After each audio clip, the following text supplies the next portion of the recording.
Nesse final de semana tivemos rodada do Brasileirão e o comentarista Marcos Lopes vai contar tudo pra gente. Olá, Marcos, seja muito bem-vindo. Boa noite, Karen. Boa noite a você também que nos acompanha no Diário de Notícias. E nesse final de semana nós tivemos a 11ª rodada do Campeonato Brasileiro.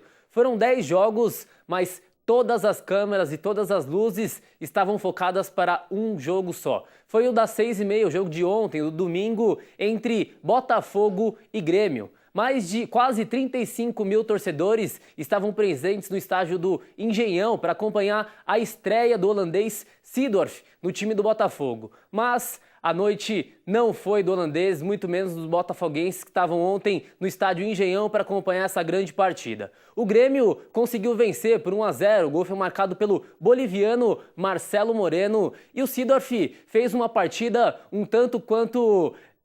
foi mais ou menos um coadjuvante aí nessa partida. Realmente ele foi como estrela, mas não conseguiu fazer boas jogadas, não conseguiu criar passes, não conseguiu criar algumas jogadas, fez uma partida razoável e o que é pior, o Botafogo perdeu de 1-0, o Seedorf ontem estreou, jogou apenas aproximadamente 70 minutos, saiu perto dos 25 minutos do segundo tempo e aí agora para a próxima partida a gente espera que o holandês consiga fazer uma próxima e uma boa partida. No sábado, nós tivemos Corinthians enfrentando a Portuguesa e o jogo terminou empatado em 1-1 e a Portuguesa realmente não consegue, não dá nenhuma brecha aí para os times de São Paulo. Foram 3 jogos até agora, conseguiu uma vitória contra o São Paulo, um empate contra o Santos e agora um empate contra o Corinthians. O jogo ficou empatado em 1-1 e o gol foi marcado para a Portuguesa e também para o Corinthians. O Douglas fez o gol do Corinthians, realmente conseguiu aí substituir o Alex e anda fazendo gols, fez 2 gols na última partida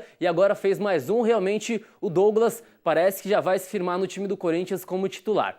O Vasco, ainda no sábado, o Vasco venceu o Santos por 2-0 e o Santos realmente continua não sendo aquele Santos de todos os tempos desse ano que conseguiu ser o campeão paulista, conseguiu chegar junto com o Corinthians aí quase que na final da Libertadores da América. Realmente o Santos está muito mal, ainda sem Rafael, ainda sem Neymar, ainda sem Ganso e principalmente sem cara de um time entrosado e realmente muitos problemas para o Santos, encosta ali na zona do rebaixamento, a Portuguesa entrou na zona do rebaixamento e o Santos está encostado, está apenas 1 ponto na frente da zona do rebaixamento.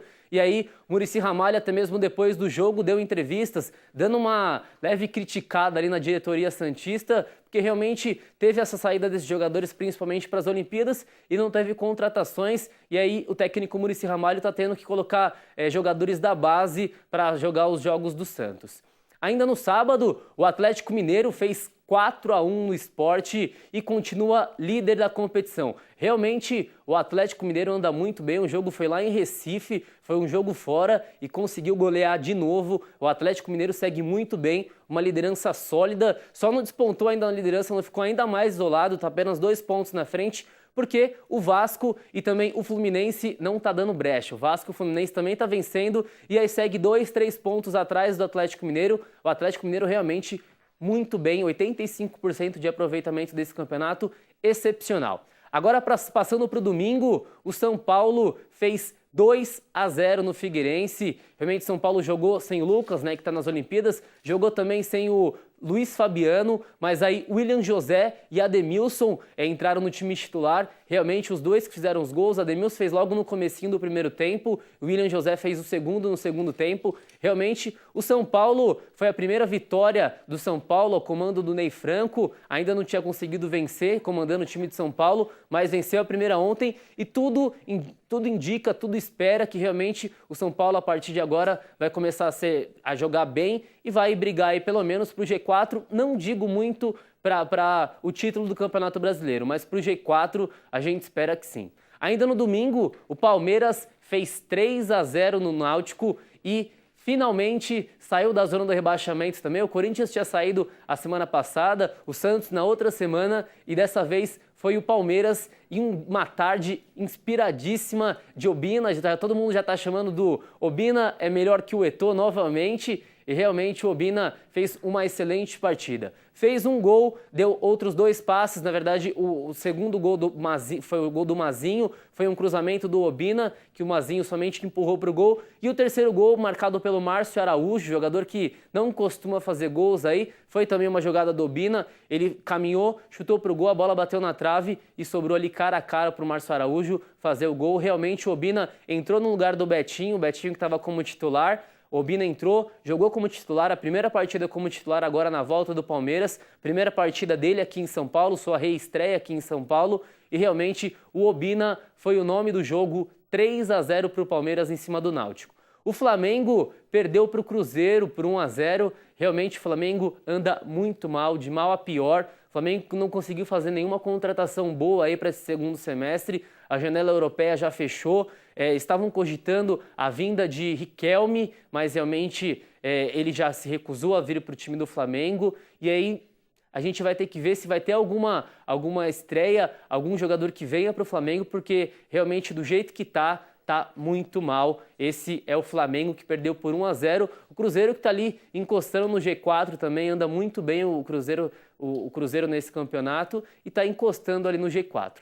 Agora falando um pouco de Fórmula 1, o Fernando Alonso, espanhol, venceu mais uma e se isolou na liderança do campeonato com 154 pontos. Na sequência, vem Mark Webber com 120 e Sebastian Vettel que está com 110. Realmente, nesse campeonato que é o campeonato mais disputado de todos os tempos da Fórmula 1, aí o Fernando Alonso está conseguindo despontar. Ele que é da Ferrari, né? A Ferrari anda muito bem com o Fernando Alonso, mas anda péssimo com o Felipe Massa. Felipe Massa não conseguiu pontuar nessa rodada novamente, nesse Grand Prix, e o Felipe Massa, a gente espera que em 2013 ele não continue na Ferrari com certeza. Agora falando de uma notícia triste, morreu na madrugada deste domingo o atleta David Henrique Conrado Meira, de apenas 19 anos, ele que era ala pivô da equipe sub-22 do Brasília. O jogador não resistiu aos ferimentos causados pela queda de uma tabela de basquete que despencou sobre o pescoço dele durante um treino na quadra da Associação dos Empregados da Companhia Energética de Brasília no último dia 12 e realmente ele não resistiu aos ferimentos. Foi um acidente realmente que não costuma acontecer, um acidente que até mesmo os próprios especialistas em basquete, especialistas na infraestrutura de basquete, dizem que nunca aconteceu e realmente, infelizmente, o jogador não resistiu aos ferimentos e os nossos sentimentos aí para a família do jogador. Notícia lamentável essa. Obrigada, Marcos, por mais um comentário no Diário de Notícias e você volta nesta semana ainda, né? Quinta-feira a gente está de volta para falar de Olimpíadas e falar também do Campeonato Brasileiro. Uma boa noite e até a próxima.